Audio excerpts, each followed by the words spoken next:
ओम शांति। 30 सितंबर 2024। आज की मुरली। मीठे बच्चे, अपनी बैटरी चार्ज करने का ख्याल करो। अपना टाइम पर चिंतन में वेस्ट मत करो। अपनी घोट तो नशा चढ़े। प्रश्न: ज्ञान 1 सेकंड का होते हुए भी बाप को इतना डिटेल से समझाने व इतना समय देने की आवश्यकता क्यों? उत्तर: क्योंकि ज्ञान देने के बाद बच्चों में सुधार हुआ है या नहीं, यह भी बाप देखते हैं और फिर सुधारने के लिए ज्ञान देते ही रहते हैं। सारे बीज और झाड़ का ज्ञान देते हैं, जिस कारण उन्हें ज्ञान सागर कहा जाता। अगर 1 सेकंड का मंत्र देकर चले जाएं, तो ज्ञान सागर का टाइटल भी न मिले। ओम शांति। रूहानी बाप बैठ रूहानी बच्चों को समझाते हैं।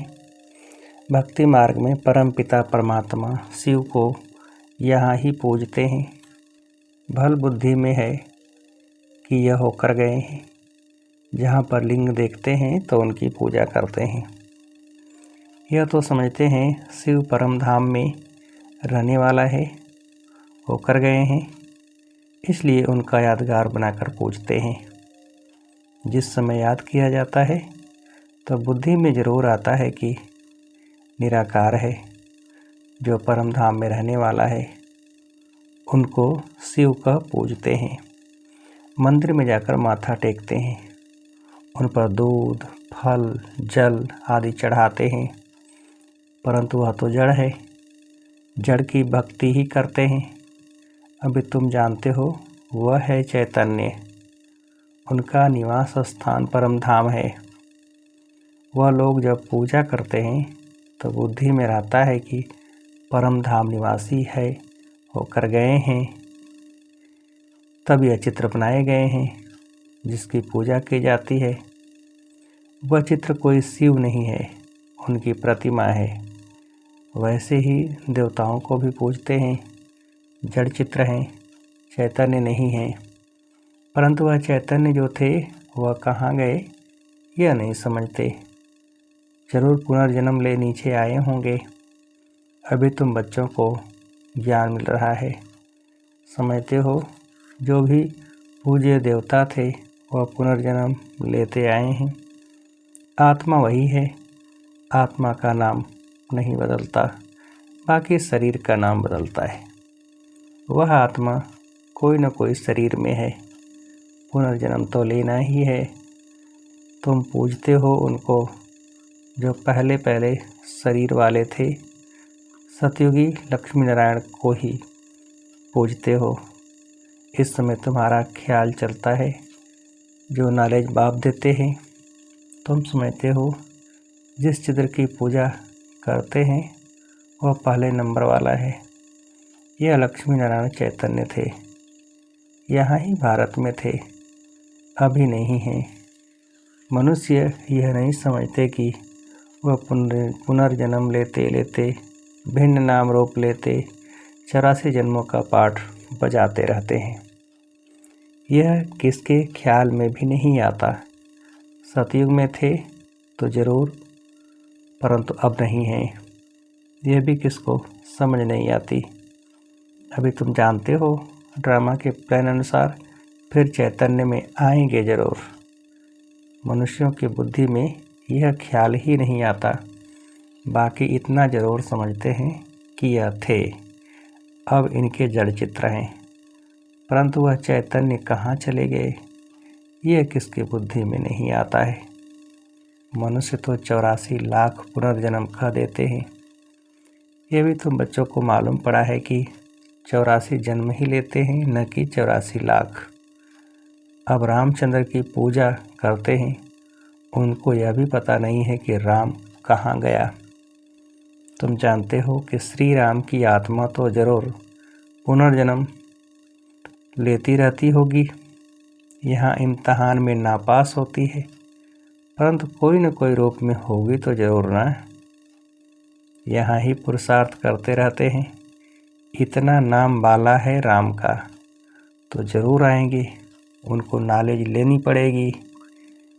अभी कुछ मालूम नहीं पड़ता है तो उस बात को छोड़ देना पड़ता है। इन बातों में जाने से भी टाइम वेस्ट होता है। इससे तो क्यों ना अपना टाइम सफल करें, अपनी उन्नति के लिए बैटरी चार्ज करें। दूसरी बातों का चिंतन तो परचिंतन हो गया। अभी तो अपना चिंतन करना है। हम बाप को याद करें, वह भी ज़रूर पढ़ते होंगे, अपनी बैटरी चार्ज करते होंगे, परंतु तुमको अपनी करनी है। कहा जाता अपनी घोट तो नशा चढ़े। बाप ने कहा है, जब तुम सतो प्रधान थे तो तुम्हारा बहुत ऊंच पद था। अब फिर पुरुषार्थ करो, मुझे याद करो तो विक्रम विनाश हो। मंजिल है ना, यह चिंतन करते करते सतो प्रधान बनेंगे। नारायण का ही सिमरण करने से हम नारायण बनेंगे। अंत काल में जो नारायण सिमरे, तुमको बाप को याद करना है, जिससे पाप कटे, फिर नारायण बने। यह नर से नारायण बनने की हाईएस्ट युक्ति है। एक नारायण तो नहीं बनेंगे ना, यह तो सारी डिनाइस्टी बनती है। बाप हाईएस्ट पुरुषार्थ कराएंगे, यह ही राजयोग की नॉलेज। सो भी पूरे विश्व का मालिक बनना है। जितना पुरुषार्थ करेंगे उतना ज़रूर फ़ायदा है। एक तो अपने को आत्मा ज़रूर निश्चय करो। कोई लिखते भी ऐसे हैं, फलानी आत्मा आपको याद करती है। आत्मा शरीर के द्वारा लिखती है। आत्मा का कनेक्शन है शिव बाबा के साथ। मैं आत्मा फलाने शरीर के नाम रूप वाली हूँ, यह तो ज़रूर बताना पड़े ना, क्योंकि आत्मा के शरीर पर ही भिन्न भिन्न नाम पड़ते हैं। मैं आत्मा आपका बच्चा हूँ, मुझ आत्मा के शरीर का नाम फलाना है। आत्मा का नाम तो कभी बदलता नहीं। मैं आत्मा फलाने शरीर वाली हूँ, शरीर का नाम तो ज़रूर चाहिए, नहीं तो कारोबार चल न सके। यहाँ बाप कहते हैं, मैं भी इस ब्रह्मा के तन में आता हूँ टेम्परेरी। इनकी आत्मा को भी समझाते हैं, मैं इस शरीर से तुमको पढ़ाने आया हूँ।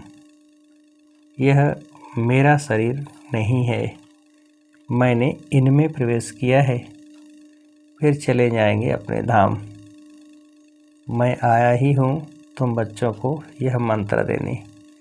ऐसे नहीं कि मंत्र देकर चला जाता हूँ, नहीं, बच्चों को देखना भी पड़ता है कि कहाँ तक सुधार हुआ है, फिर सुधारने की शिक्षा देते रहते हैं। सेकंड का ज्ञान देकर चले जाएं तो फिर ज्ञान का सागर भी न कहा जाए। कितना समय हुआ है, तुमको समझाते ही रहते हैं। झाड़ की, भक्ति मार्ग की सब बातें समझने की डिटेल है। डिटेल में समझाते हैं। होलसेल माना मनमना भव, परंतु ऐसा कहकर चले जाए तो चले तो नहीं जाएंगे। पालना यानी कि देख रेख भी करनी पड़े। कई बच्चे बाप को याद करते करते फिर गुम हो जाते हैं। फलानी आत्मा जिसका नाम फलाना था, बहुत अच्छा पढ़ता था, स्मृति तो आएगी ना। पुराने बच्चे कितने अच्छे थे, उनको माया ने हप कर लिया। शुरू में कितने आए, फट से आकर बाप की गोद ली, भट्ठी बनी। इसमें सबने अपना लक यानी भाग्य आजमाया। फिर लक आजमाते आजमाते माया ने एकदम उड़ा दिया, ठहर न सके। फिर 5000 वर्ष के बाद भी ऐसे ही होगा। कितने चले गए, आधा झाड़ तो जरूर गया। भल झाड़ वृद्धि को पाया है, परंतु पुराने चले गए। समझ सकते हैं, उनसे कुछ फिर आएंगे ज़रूर पढ़ने। स्मृति आएगी कि हम बाप से पढ़ते थे और सब अभी तक पढ़ते रहते हैं। हमने हार खा ली, फिर मैदान में आएंगे, बाबा आने देंगे, फिर भी भला कर पुरुषार्थ करें, कुछ न कुछ अच्छा पद मिल जाएगा। बाप स्मृति दिलाते हैं, मीठे मीठे बच्चे, मामी कम याद करो तो पाप कट जाएंगे। अब कैसे याद करते हो? क्या यह समझते हो कि बाबा परम धाम में है? नहीं, बाबा तो यहाँ रथ में बैठे हैं। इस रथ का सबको मालूम पड़ता है। यह है भाग्यशाली रथ, इनमें आया हुआ है। भक्ति मार्ग में थे तो उनको परम धाम में याद करते थे, परंतु ये नहीं जानते थे कि याद से क्या होगा। अभी तुम बच्चों को बाप खुद इस रथ में बैठ श्रीमत देते हैं, इसलिए तुम बच्चे समझते हो बाबा यहाँ इस मृत्यु लोक में पुरुषोत्तम संगम युग पर है। तुम जानते हो हमको ब्रह्मा को याद नहीं करना है। बाप कहते हैं माँ में कम याद करो, मैं इस रथ में रहकर तुमको यह नॉलेज दे रहा हूँ, अपनी भी पहचान देता हूँ, मैं यहाँ हूँ। आगे तो तुम समझते थे परम धाम में रहने वाला है, होकर गया है, परंतु कब यह पता नहीं था। होकर तो सब गए हैं ना, जिनके भी चित्र हैं अभी वह कहाँ हैं यह किसको पता नहीं है। जो जाते हैं वह फिर अपने समय पर आते हैं, भिन्न भिन्न पाठ बजाते रहते हैं। स्वर्ग में तो कोई जाते नहीं। बाप ने समझाया है स्वर्ग में जाने के लिए तो पुरुषार्थ करना होता है, और पुरानी दुनिया का अंत नई दुनिया की आदि चाहिए, जिनको पुरुषोत्तम संगम युग कहा जाता है। यह ज्ञान अभी तुमको है। मनुष्य कुछ नहीं जानते, समझते भी हैं शरीर जल जाता है, बाकी आत्मा चली जाती है। अब कलयुग है तो ज़रूर जन्म कलयुग में ही लेंगे।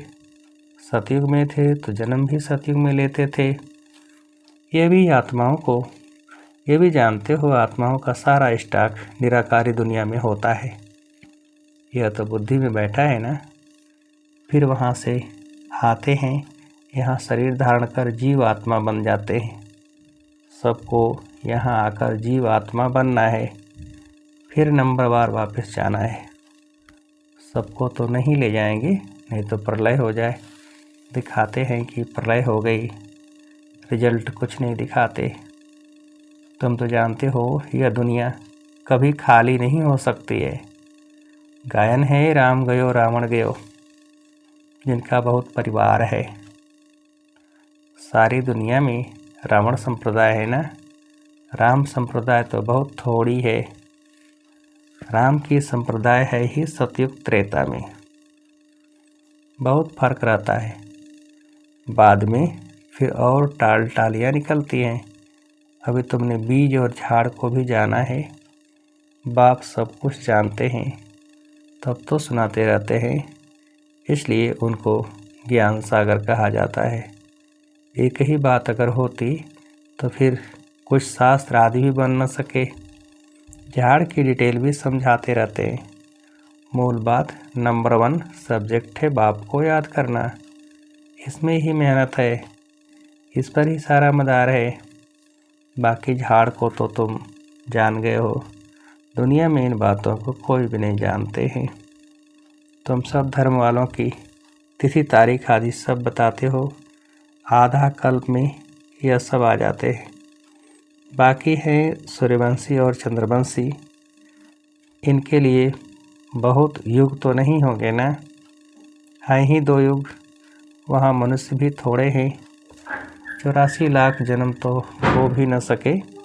मनुष्य समझ से बाहर हो जाते हैं, इसलिए फिर बाप आकर समझ देते हैं।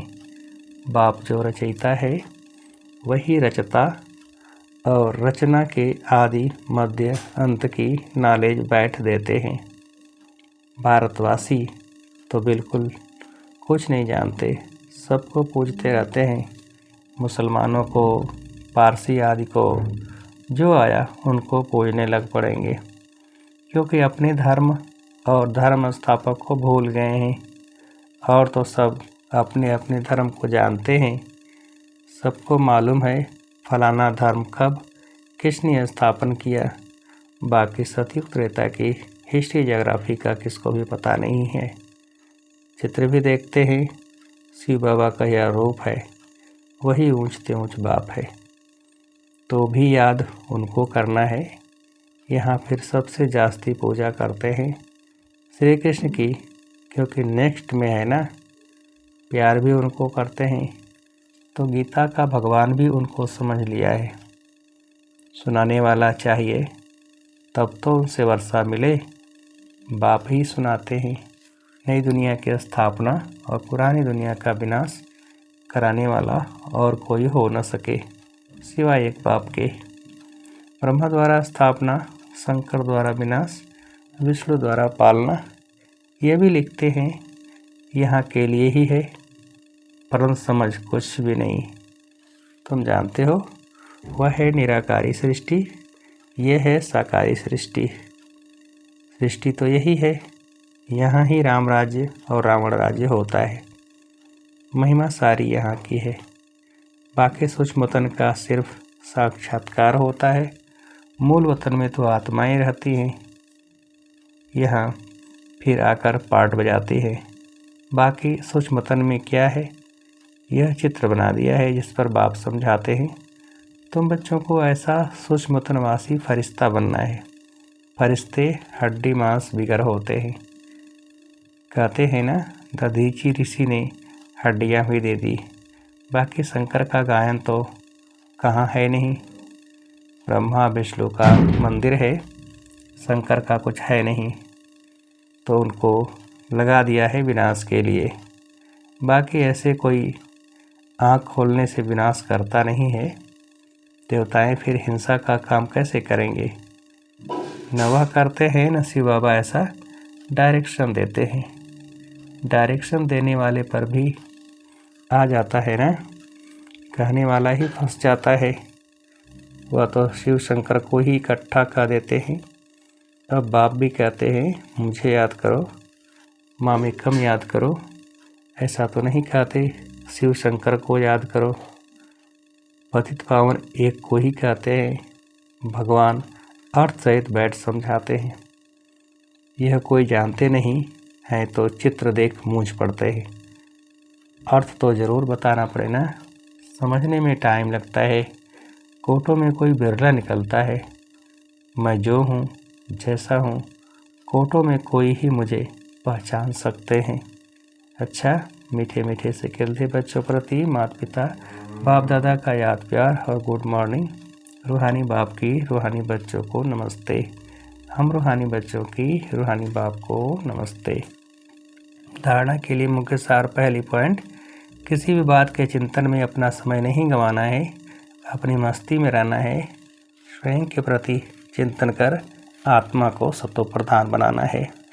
दूसरी पॉइंट, नर से नारायण बनने के लिए अंतकाल में एक बाप की ही याद रहे। इस हाईएस्ट युक्ति को सामने रखते हुए पुरुषार्थ करना है। मैं आत्मा हूँ, इस शरीर को भूल जाना है। वरदान, दाता की देन को स्मृति में रख सर्व लगावों से मुक्त रहने वाले आकर्षण मुक्त भव। विस्तार, कई बच्चे कहते हैं कि इनसे मेरा कोई लगाव नहीं है, परंतु इनका यह गुण बहुत अच्छा है या इनमें सेवा की विशेषता बहुत है। लेकिन किसी व्यक्ति या वैभव के तरफ बार बार संकल्प जाना भी आकर्षण है। किसी की भी विशेषता को देखते, गुणों को व सेवा को देखते दाता को नहीं बोलो, यह दाता की देन है। यह स्मृति लगावों से मुक्त, आकर्षण मुक्त बना देगी। किसी पर भी प्रभावित नहीं होंगे।